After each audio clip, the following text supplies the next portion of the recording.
You're listening to Medscape's In Discussion series on secondary hypertension, a podcast where thought leaders and clinical experts share their diverse insights and practical ideas for optimizing patient care.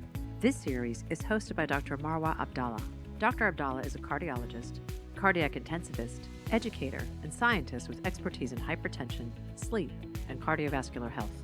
She is the Florence Irving Associate Professor of Medicine at Columbia University Medical Center, where she serves as Director of Education for the Cardiac Intensive Care Unit and co-director of the Columbia Hypertension Center.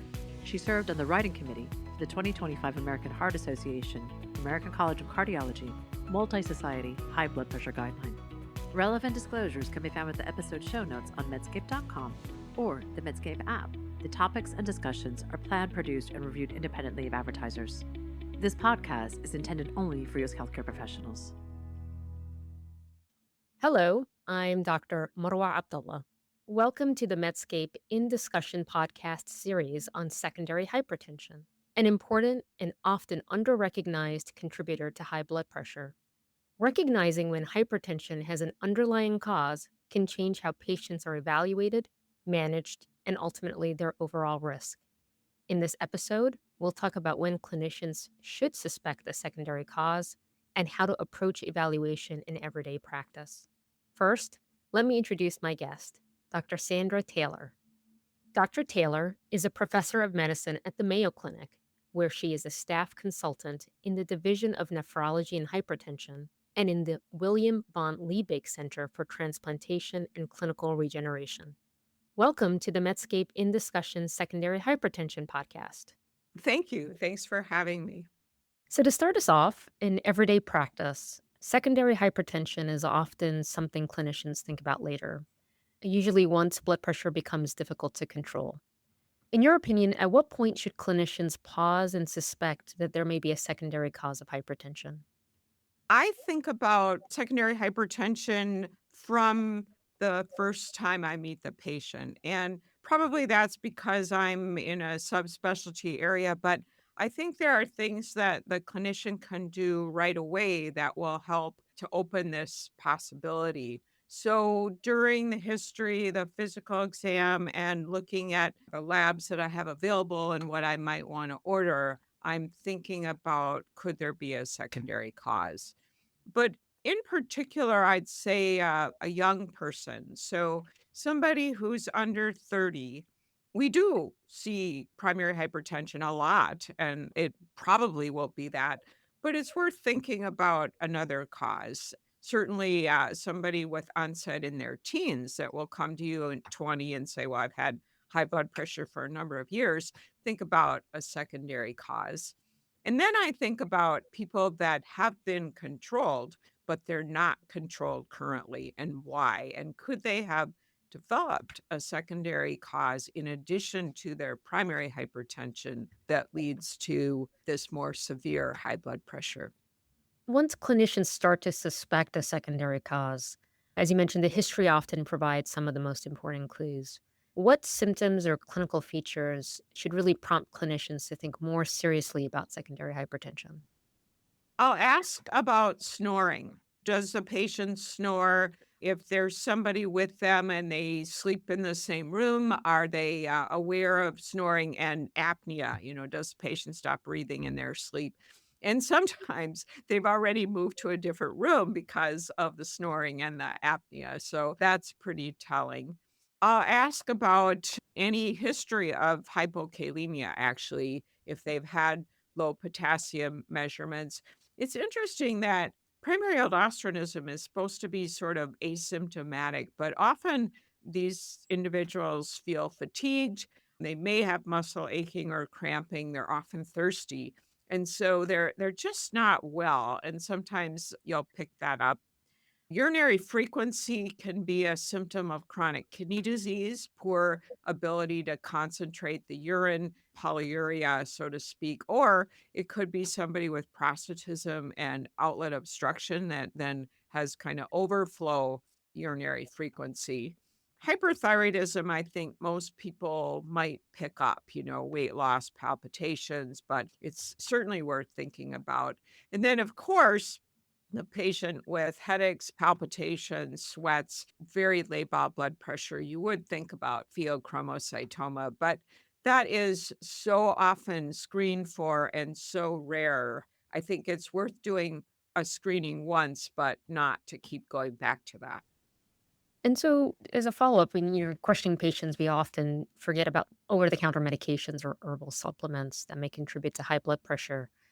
What's your approach? Do you rely mostly just on patient history as you're coming through these symptoms, or you ask them to bring in their meds, or reviewing pharmacy fill histories to catch hidden exposures? I don't usually use pharmacy fill. Well, a lot of these are over the counter, so that wouldn't really help you. But I ask about nonsteroidals directly. I always go through the meds. So the first thing I do with each patient is specifically go through their meds. I have to know what they're taking from the standpoint of blood pressure control. I also want to know about drugs that might be contributing to their blood pressure. And then I ask specifically about nonsteroidal anti-inflammatory agents by name. You don't just say ibuprofen, you got to mention the brand names, Advil, Aleve. Remember meloxicam and other nonsteroidals that are prescribed directly, I would ask about those. The other area would be patients who have drugs for ADD, amphetamine type drugs. They might not bring those up first, or they might use them intermittently. And so that's another area. And then the big thing now really is chemotherapy. So VEGF inhibitors, the BTK inhibitors, there are a number of chemotherapy agents that are expected to raise blood pressure. And so you want to make sure you know what the patient's going through and that you're not missing something like that they might get by infusion. There even have been cases of VEGF inhibitor injections, into the eye causing hypertension or worsening hypertension. So that's something you would also want to think about. There are supplements, yohimbine, ephedra. So you do want to ask about all of the things they're taking. Licorice root, black licorice is one that patients don't think about, confectioner's licorice. So yeah, it would be important to ask those too. And beyond the history, obviously, moving to the physical exam, it can offer important clues. So, what physical exam findings do you think should prompt clinicians to think about specific secondary causes of hypertension using the framework you outlined? Yeah. So I try to always look in the patient's mouth at their throat so that if they have you can't see the uvula, you can't see the back of their throat. There's a Malampati score that's used in anesthesia, but basically, the more crowded it is back there, the more likely that patient has obstructive sleep apnea. And so I look in their throat and I think about oximetry and screening, ask if they've been told they had sleep apnea because that's a big one. Certainly, cushion faces, a very full face, cervical fat pad, pigmented striae. A lot of people are obese, but they don't have that cushion look. On the other hand, it can be more subtle and it may not be very obvious even in somebody with Cushing's disease. In a young person under 30, I check their thigh blood pressure. So if the thigh blood pressure is higher than the brachial blood pressure, then that can suggest coarctation. And so it's a little awkward to do. You have to put your stethoscope at the popliteal fossa, use a bigger cuff on the thigh. But in a young person, they really should be screened for coarctation. Somebody with neurofibromas or cafe au lait spots may have an MEN syndrome. So if you see these spots, think about a pheochromocytoma, just screening for that. Feel the thyroid, look for an enlarged thyroid, a goiter, and rarely will you feel the kidneys. In somebody with polycystic kidney disease, their abdomen is just kind of firm all over, but I would say that's not so easy to do. So, obviously, with the growth of telehealth, clinicians are often limited in how much of the physical exam they can perform. And in that setting, what physical findings, when present or reported, should still raise a concern for a secondary cause and prompt further evaluation? Yeah, I have to say, honestly, I find telehealth very frustrating for the very reason that you really can't do a thorough exam. What I didn't mention in the physical exam in your last question is abdominal bruits. So I listen over the carotid arteries, the femoral arteries, and the abdomen for bruits. And often that's the clue. And if you don't have that clue, you're less likely to say, well, I got to look for renal vascular disease, although, I would say you probably do need to at some point. But I think that that's a big deal. I think, on a video, the best you're going to do is cushionic facies. It's very hard to do any other physical exam there. The history you could ask, but yeah, I really think you're stuck. So I would strongly encourage at least that initial assessment to be in person. I'd offer another perspective also for telehealth. I agree with you. It's hard to do these physical exam findings, but maybe this is the area where trying to figure out in the home environment their over the counter medications or herbal supplements. I find that, when I in my practice, if I'm talking to someone, just sharing them, like, what are you drinking in the cup?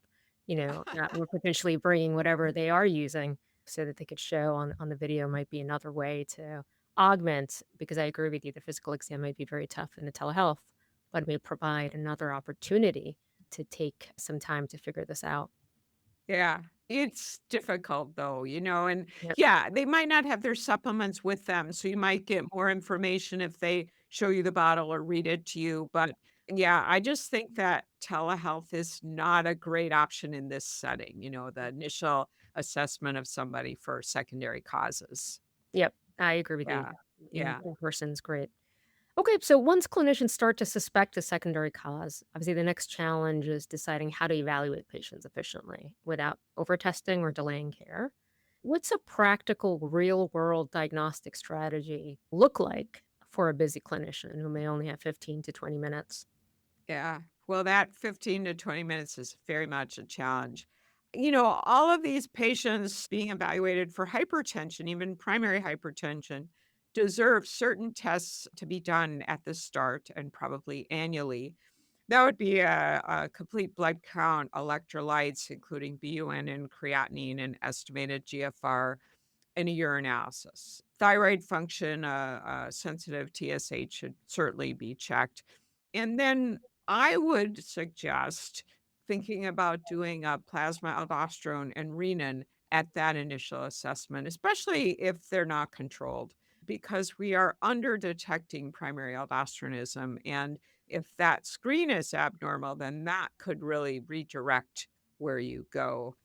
I usually will do a chest x-ray and an electrocardiogram to look at cardiac size and ECG, left ventricular hypertrophy, or evidence for heart disease. So those are my initials. Also, with the urine, I would check a spot urine for microalbumin or an albumin to creatinine ratio. That's a very strong predictor of cardiovascular risk as well as kidney disease, early kidney disease, and it would guide therapy. So Mm. those are the basics, I would say. Got it. So naturally, this leads to the question of management. Most clinicians do, I think, refer patients appropriately when secondary hypertension is suspected based on what they're thinking. But in many settings, particularly in rural areas or where specialist wait times are long, that care may not be immediately available. So, how should clinicians think about managing suspected secondary hypertension as, a shared care problem when specialist input may be delayed? Yeah. Well, one thing would be they could go a little bit further on the evaluation, Mhm. possibly. So think about a renal ultrasound, but with Doppler. So frequently patients are sent for a renal ultrasound with no look at the renal arteries. And that could really help guide you if you can send them to a center that does renal ultrasound well. But it's really risk free and can be very helpful to the referred provider, the person they're going to see for a more detailed evaluation. I think certainly thyroid disease could be diagnosed and treated if they're hypothyroid. If they're hyperthyroid and they're not overtreated as the cause, like iatrogenic, then that will require thyroid expertise. You could start a mineralocorticoid receptor antagonist like spironolactone as a trial if things are looking like primary aldosteronism, but realizing that it would need to be stopped for 4 to 6 weeks before definitive testing. So that's a little bit more difficult to, want to do that if you're trying to get the patient in to see a specialist. So I think the best they could do is add additional drugs, try to control the electrolytes and the blood pressure, and then get that person to a specialist. So I want to think about this also with your expertise in mind. Chronic kidney disease so prevalent. So thinking specifically about patients with chronic kidney disease, what management decisions do you find most important or potentially harmful when clinicians are waiting for nephrology input in the outpatient setting? Well, first issue to raise is that to me, chronic kidney disease is a secondary form of hypertension. It's the most common. A lot of people don't think of it as a secondary cause because it's not curable, but Yeah. it's still a contributing cause. And these patients, especially as the kidney function goes down, tend to have trouble handling salt and getting rid of salt and water.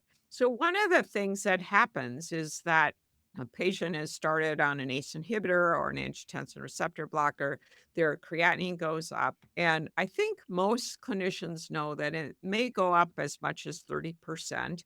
And the best thing to do is to kind of hold the line and check it again and see if it equilibrates or goes back down a little bit before you take away the drug. But the other big thing is adding a diuretic, and adding a diuretic will also raise the creatinine. And many times the clinician will stop the diuretic or stop the ACE inhibitor because they don't like the creatinine to be higher, and then the patient is uncontrolled. So I think that that does more harm to the patient than maybe lowering the dose or holding and restarting or trying to work with the drug so that you can control the blood pressure, even using drugs that the patient really does need. Is that kind of what you were thinking with Yeah. that? I'd love to get your perspective. This comes up, I think, all the time about the creatinine issue and bumping, but really preparing patients for that too. So when you are seeing this and you're seeing a patient, how do you sort of, and the advice you'd give clinicians, because a lot of the times is the withdrawal of the medication is because the patient is seeing their labs, they're seeing their creatinine bumping and having this uncomfortable feeling like they're moving fast towards dialysis. Yeah. When in reality, it's not. So, any tips for how to prepare our patients better for this? Well, I think, and this is interesting with SGLT2 inhibitors, with every SGLT2 inhibitor that's added for chronic kidney disease, we know that the creatinine is going to first go up and then level off. And so I actually pull up one of the studies and I show them the picture and I say, you're gonna see this, your kidney function is gonna look worse before it settles out, and in the long run, it's gonna be better for you so that they're prepared right off the bat, and I know I've talked to other nephrologists, and they do that too, and I think similarly with the creatinine, it's important to warn them that their creatinine may go up. We're gonna watch it. We're gonna check it. We'll adjust things, but it's important to get the blood pressure down or their creatinine will go up later and not be fixable. So, yeah, I think having that conversation is really important because patients do focus a lot on their EGFR and they do get worried about it for sure. Mhm. Pushing a little bit more on this, because it's such an important topic. When people are, referring patients to you, and what are the pre-referral steps that would make the biggest difference in how quickly you're able as a nephrologist to move, the patient's care forward?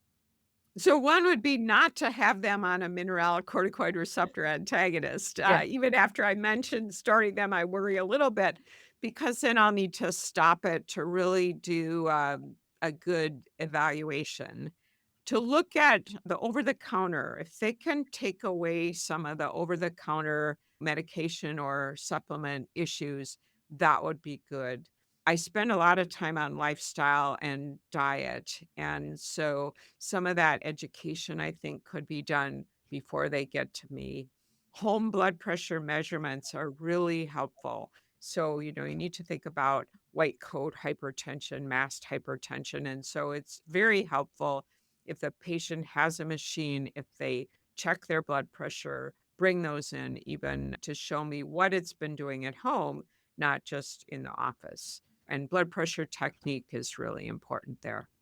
Great. So switching to the inpatient setting and what I think of as opportunistic screening or diagnosis. Many patients with hypertension are hospitalized for reasons actually unrelated to high blood pressure. Do you think there are opportunities during those inpatient settings and hospitalizations, labs, imaging, medication review to recognize clues to secondary hypertension that may not have been apparent in the outpatient setting?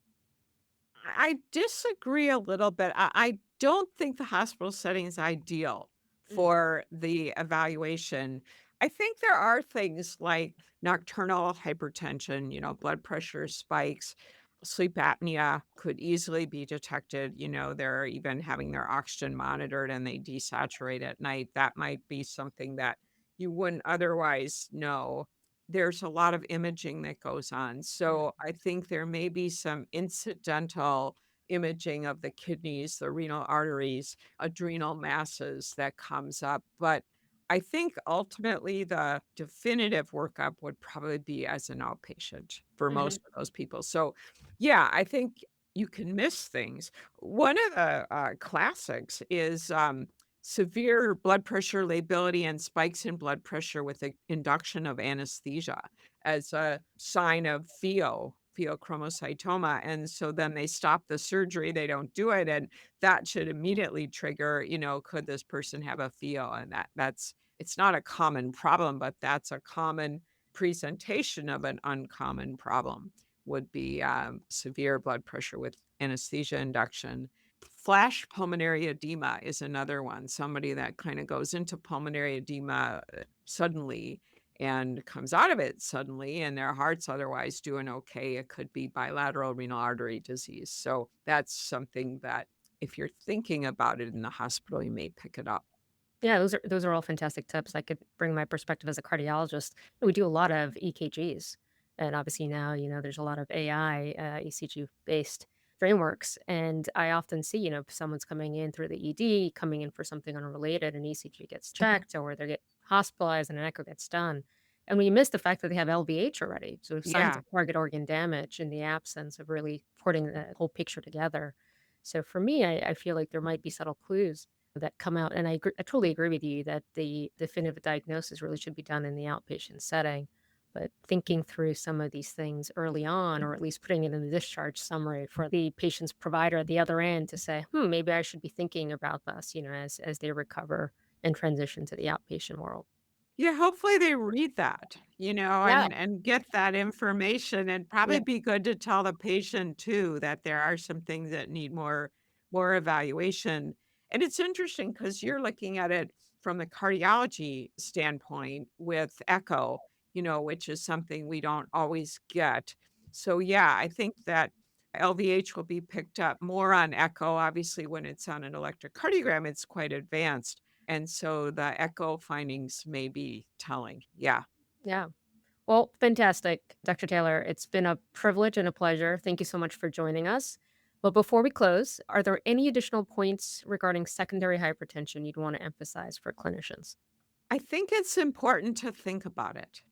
Mm. That sounds simple, but it's a detective game kind of thing. Look for clues in the history, the exam, the labs, and the behavior of the blood pressure with medications. And yeah, I would say if there are things that aren't right or the blood pressure's not coming under control, it's good to refer. Great. So I'm just going to summarize and reemphasize the exact points you made that really stood out to me from our discussion. Secondary hypertension, very easy to overlook, particularly early in its course. I absolutely agree to pause and think of secondary causes of hypertension when blood pressure becomes also difficult to control or starts at a young age. I think it's really important what you said, earlier about, age particularly less than 30, for example, or when the degree of target organ damage doesn't quite fit the overall clinical picture. Asking the right questions about medications, substances, sleep, I think can point us in the right direction. And importantly, while waiting for specialty input, I think the point is the blood pressure still needs to be managed. And thinking about this as a collaborative approach to care, making thoughtful medication choices and doing a bit of the pre referral groundwork, I think can make a big difference once they reach specialty care. So thank you again, Dr. Taylor. It's been a pleasure. And thank you for tuning in. Please take a moment to download the Medscape app to listen and subscribe to this podcast series on secondary hypertension. This is Dr. Marwah Abdalla for the Medscape in Discussion podcast. Thanks for listening to Medscape's In Discussion Secondary Hypertension podcast series with our host, Dr. Marwah Abdalla. Be sure to look for more In Discussion episodes wherever you get your podcasts. Check out medscape.com or the Medscape app for show notes, links, and more information on secondary hypertension.